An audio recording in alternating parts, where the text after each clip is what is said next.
Yo, what's up? My name is Morris and welcome back to the channel. So I've had my 2019 Tesla Model 3 long range for about 2 years now, which is kind of crazy for me because this is the longest I've ever owned a car. In that time, I've driven approximately around 84 kilometers. And today I want to share my experience, what I love, what I hate, and whether or not buying the 2019 in 2025 is still worth it. So I bought this car used in May 2023 and I paid around 280,000 Norwegian kroners. Within that price, it included a chrome delete to remove all the silver parts of the car. And it also included winter tires. When I bought the car, I didn't go with the FSD version, the full self-driving version of this vehicle. And I'm actually pretty happy that I didn't do that because as of today, FSD is still not available within Europe, so you can't even use it. And I feel really bad for those people out there who bought the FSD version in Europe and who still can't use it at all. Just sucks, a waste of cash in my opinion. But for my viewers out there in the US, let me know how FSD is in the US because I'm pretty sure it's allowed over there. Now, let's talk about what I love and what I hate about owning a Tesla Model 3 in 2025. So first, what I don't like. Number one, the windshield wipers. The windshield wipers is such a huge miss most often. Honestly, I think it works like 50% of the time. You see, Tesla has chosen to go with a camera-based system for the windshield wipers instead of a traditional rain sensor system. And it just doesn't work as well as it's supposed to work. Honestly, it literally works 50% of the time. Sometimes they're too slow when they need them to be fast. Other times they're too fast when it should be a lot slower. It could literally just be raining a little bit and they will be just going super crazy on the automatic function. So most often I almost never use the auto function. I either just set it on the speed limit that I want to have it on and just keep it there, which is usually 1 or 2. The second thing I hate about the car is its winter range loss. Now, obviously, every single EV you get will have a deterioration on its range when it comes to performance during wintertime. And I live in Norway, so wintertime comes here pretty much every single year and it does affect the car. But the main reason why it affects this car specifically is that the 2019 version does not have a heat pump. Obviously, the newer versions of the Tesla Model 3 does have a heat pump. This car doesn't, which really sucks in my opinion. Now, the third thing I hate is the road noise.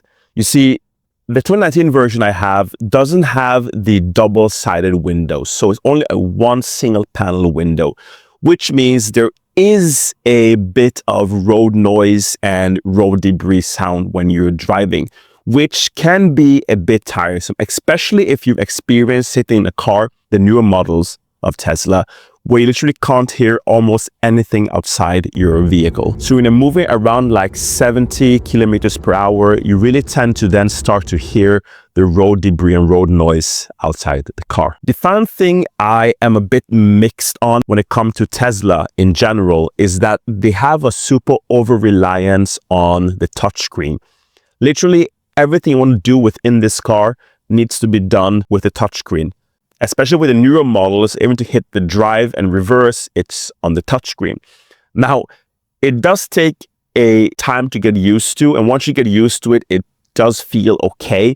But I really wish that some central functions would have a dedicated button on the central panel within the car. So simple things that adjusting climates would be super awesome to just have as a physical button in the car. And I get the minimalistic aesthetics of the car. It's nice, but just for the practicality issues and practicality wise, it would be awesome to just at least have a physical button.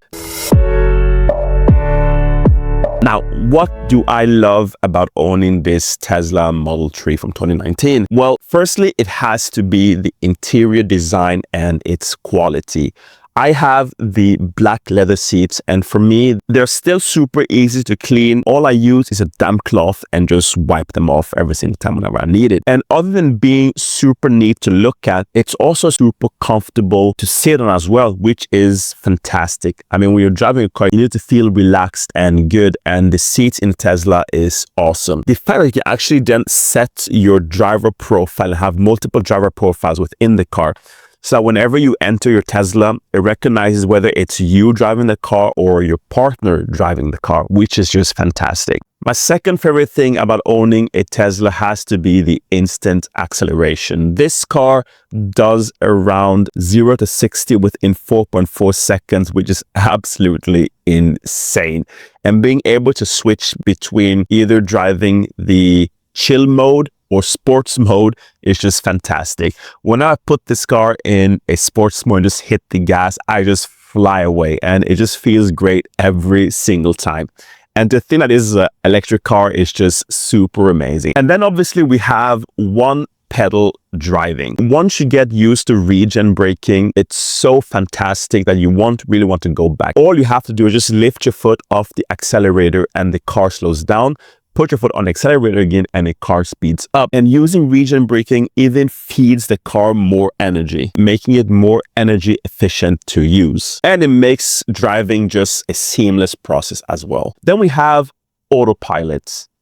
I think Tesla honestly have one of, if not the best autopilot system in modern vehicles, and the 2019 version still holds up. This is because obviously Tesla keeps on updating all their vehicles, so whether you have a 2019 version or a 2025 version, the updates are most often the same. The way the car keeps you on the lane with an autopilot, the way it adjusts its speed depending on the car in front of you and behind you, being able to set different speed limits and how it actually functions is just so seamless and so nice to use.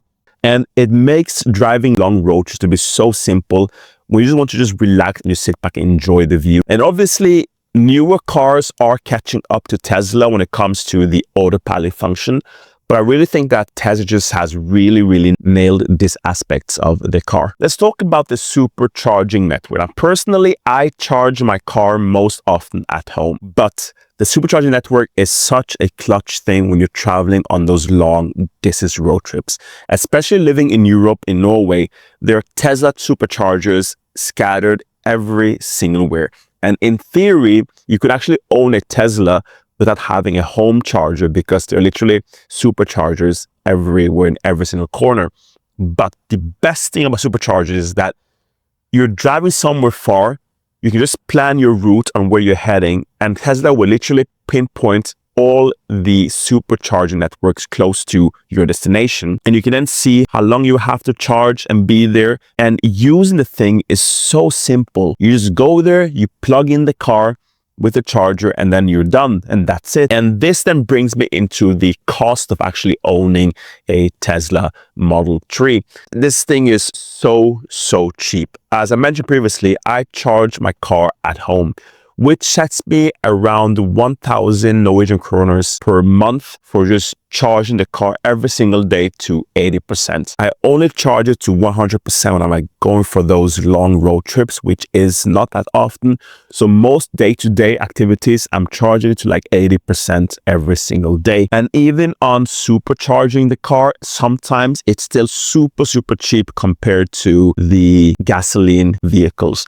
And comparing the price and the cost I've actually saved having a Tesla compared to a regular gas-driven car, it's actually insane how much cash I've saved. It's amazing. It's absolutely fantastic. When it comes to maintaining this car, since there's no engine, no oil, no transmission, there's basically nothing of maintenance you as a consumer or customer has to be aware of. Since getting this car, I've only switched two things. That is, one, the tires, and two, the air filters, which was super simple. That's basically it. Maintaining this car has been absolutely fantastic. So getting an EV that just works and functions without thinking of any maintenance on the car is fantastic. And also, after 2 years of owning the car, the battery degradation has been pretty good. The battery is still well healthy and it functions as it should. So after owning this car for 2 years, do I still recommend the Tesla Model 3 from 2019? And the answer is absolutely yes. This car is fantastic. If you have the possibility to have a home charging system, if most of your daily commutes is like very short range city driving or short range driving, and you're okay with a screen focused car, if you check all those 3 boxes, then yes, the Tesla Model 3 is awesome and it's a superb car to own. You have the supercharging network, the driving experience, and the low running cost of having this vehicle. It just makes it a must to have. That said though, if you can afford newer models of Tesla Model 3, then obviously try and go with those newer models. But if you can find a super good deal on a 2019 version of the Model 3, then that's absolutely a good shout to go with as well. So the Tesla Model 3 from 2019 is still honestly one of the best EVs on the market. It's been super cheap to own, fun to drive, and incredible practical. And until Tesla releases a major overhaul on the design aesthetics of the Tesla Model 3, I don't really see myself upgrading from this car at any time soon. So let me know in the comment section, would you buy a 2019 Tesla Model 3 today in 2025? Or are you waiting for something better or different? And if you already have your own Tesla, let me know in the comment section how your experience has been having this car for this long. If you've enjoyed this video, don't forget to hit a like and a comment. And hey, maybe even hit subscribe. Thanks for watching, guys, and I'll catch you in the next video. Peace.